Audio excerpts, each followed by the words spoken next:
La mejor forma de entender la electricidad es examinando el componente más pequeño de un elemento que aún retiene sus propiedades, el átomo. Un átomo consta de un núcleo con protones y neutrones. Los electrones circulan alrededor del núcleo en órbitas diferentes, en forma parecida a los planetas de nuestro sistema solar en su órbita alrededor del Sol. Los electrones de la órbita exterior se llaman electrones de valencia. Para simplificar las cosas, mostraremos solamente los electrones de valencia que circulan alrededor del núcleo.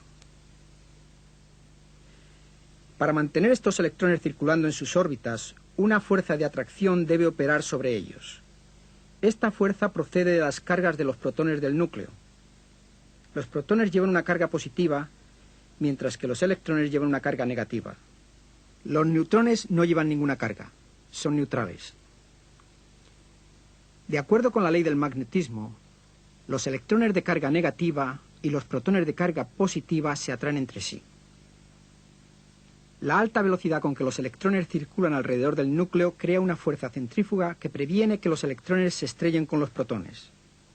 La fuerza del magnetismo los mantiene en sus respectivas órbitas. Si un átomo tiene un número igual de protones y de electrones, la carga negativa combinada de todos los electrones que giran alrededor del núcleo es igual, aunque opuesta, a la carga positiva combinada de los protones. Así, la carga negativa de los electrones y la carga positiva de los protones se cancelan entre sí y el átomo no tiene una carga eléctrica neta, es neutral. Ahora bien, si un átomo tiene menos electrones que protones, la carga positiva de los protones es mayor que la carga negativa de sus electrones. A ese átomo desequilibrado se le llama ion positivo. Si un átomo tiene más electrones que protones, la carga negativa de los electrones del átomo sobrepasa la carga positiva de sus protones, lo que resulta en un ion negativo. Además de los electrones que están ligados al núcleo, hay otros que se llaman electrones libres. Estos electrones libres se pueden mover fácilmente en ciertas sustancias o materias.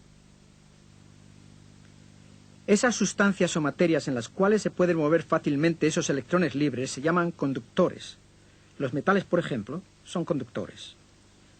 Las materias que no permiten el movimiento de los electrones libres se llaman aislantes. Por ejemplo, algunos aislantes son el vidrio, los plásticos y la cerámica. Se pueden crear electrones libres al perturbar el balance natural entre electrones negativos y protones positivos en los átomos. Al aplicar una fuerza a los átomos, tal como fricción, energía térmica o una reacción química, se sacan unos pocos electrones de sus órbitas y así se crean algunos electrones libres cargados negativamente y un número igual de iones con carga positiva.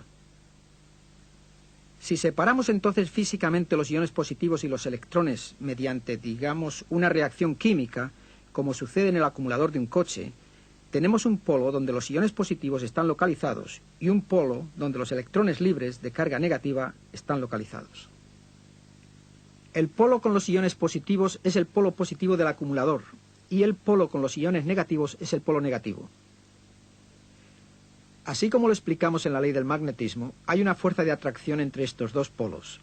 Sin embargo, la separación física de las cargas no permite que los electrones regresen precipitadamente a los iones positivos. Pero si conectamos ambos polos con un conductor, creando así un camino o circuito, los electrones libres inmediatamente regresarán a los iones positivos para restablecer el balance de los átomos. Este es el flujo de electrones que se usa en la electricidad. Este flujo de electrones a través de un conductor se llama corriente. En lenguaje científico, la letra I se usa como el símbolo para la corriente. La magnitud de la corriente se puede medir.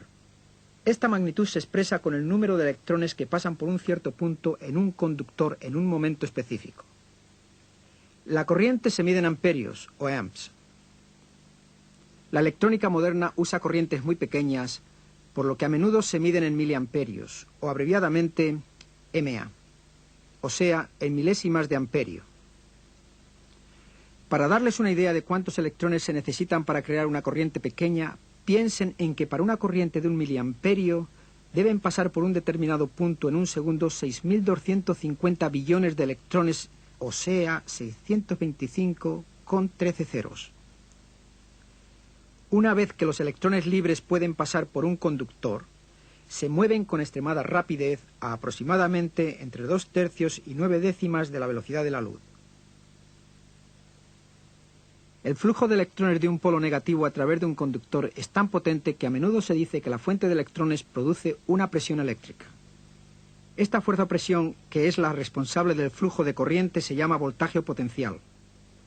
Su símbolo para uso en las fórmulas es U, símbolo de la fuerza electromotriz, con el cual se puede describir la presión de la corriente. Tal fuerza se mide en unidades llamadas voltios, V.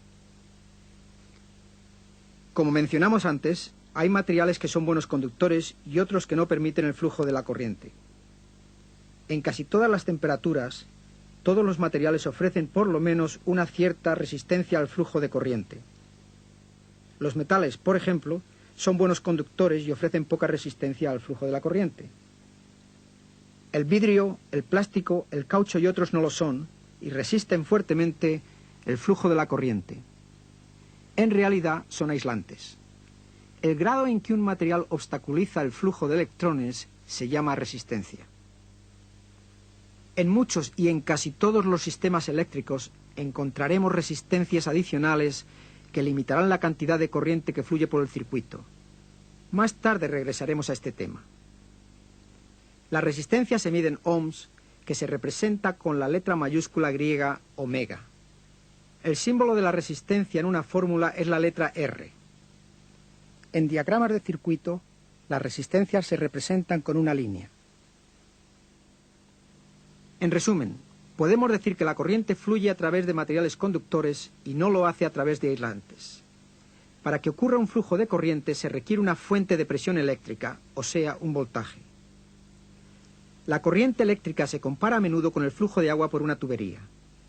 La existencia de la tubería en sí no hace que el agua fluya. Se necesita una fuente de presión que la impulse por ella. La misma regla se aplica a la corriente eléctrica. No es suficiente tener un circuito cerrado de material conductor, necesitamos una fuente de presión eléctrica o voltaje. En los automóviles, esta fuente de presión eléctrica o voltaje es el acumulador. En el acumulador, una acción química crea una diferencia de potencial, es decir, una superabundancia de electrones en un terminal de la batería y un exceso de iones positivos en el otro. Este estado se llama diferencia de potencial. Esta diferencia de potencial es la que se necesita para que fluya una corriente, que se indica con la letra I. La resistencia que se opone a la corriente se denomina con la letra R. En nuestro ejemplo de la presión de agua en una tubería, la llave de paso sería una resistencia ya que impide el flujo del agua. El camino que la corriente sigue se llama circuito eléctrico. Hay varias clases de circuitos eléctricos. Primero veamos un circuito básico de corriente directa, DC. Un circuito básico DC consta de una fuente de voltaje, en este caso una pila, una lámpara y dos cables conectores. La parte que lleva a cabo el trabajo en el circuito se llama la carga. Aquí la carga es la lámpara. En otros circuitos, la carga puede ser un motor de arranque, una radio, una ventana con interruptor eléctrico, etc. Si añadimos otra carga al circuito, tenemos entonces un circuito en serie. Un circuito en serie puede incluir más de un componente, un interruptor, una lámpara, un motor, etc. Se forma un circuito en serie cuando toda la corriente que fluye a través de un componente fluye también a forma que la corriente puede fluir a través de un componente sin tener primero que pasar por otro componente. Un circuito en paralelo se define entonces como aquel que proporciona dos o más caminos al flujo de la corriente. Muchos circuitos eléctricos son una combinación de circuitos en serie y en paralelo. Discutiremos los circuitos en serie y en paralelo en detalle más adelante en el programa. Por ahora, volvamos a nuestros principios básicos de electricidad.